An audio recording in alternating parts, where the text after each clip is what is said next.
ચલો એ તો dance party ચાલુ થઈ ગઈ છે.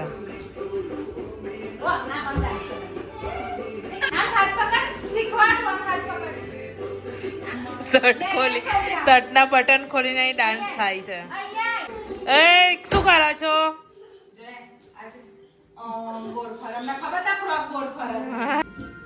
લડાઈ ચાલે છે વચ્ચે વચ્ચે અને ડાન્સ ચાલે. મારા રાવી બેન નો ડાન્સ ચાલે છે. જોવા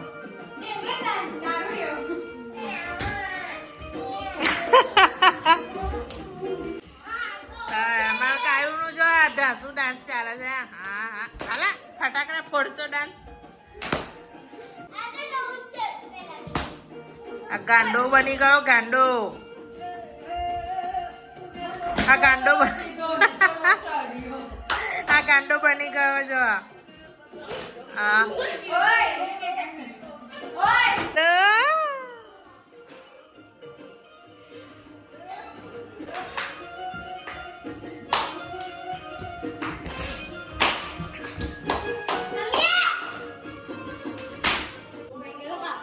હેલો.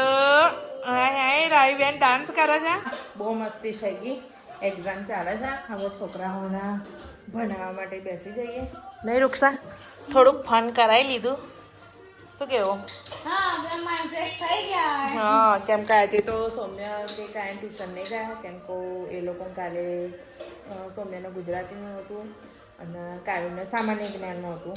એટલે મોડા સુધી સ્ટડી કરાવી. પછી સવારે વહેલા ઉઠ્યા હતા અને પછી બપોરે આવ્યા સ્કૂલથી એટલે પાછા બેસાડી દીધેલા. એટલે પછી ટાઈમે સૂઈ ગયા. એટલે પછી પપ્પા કે આજે નહીં મોકલાવ. એટલે આજે મોકલ્યા નહીં પણ ઘરે તો આપણે કરાવવું જ પડે. શું કેવું? એટલે હમણાં ઉઠ્યા એટલે મૂડ વગરના એટલા હતા એટલે થોડુંક ફન કરાવી લીધું. કેમ કે સ્ટડી બી જરૂરી છે અને છોકરાનું માઇન્ડ બી ફ્રેશ રાખવું પડે આપણે. રમતની સાથે સાથે અમારે આજે એક્ઝામની બી અત્યારે તૈયારી ચાલુ થઈ ગઈ છે. એવું નથી કે છોકરા એકલા રમે છે, જોડે જોડે ભણવાનું અત્યારે કામ લઈ લીધું છે. સૌમ્યાને શેનું પેપર છે? સૌમ્યના કાલે છે ગણિતનું પેપર. એટલે એવો છે ને હમણાં સુઈ ગયેલો.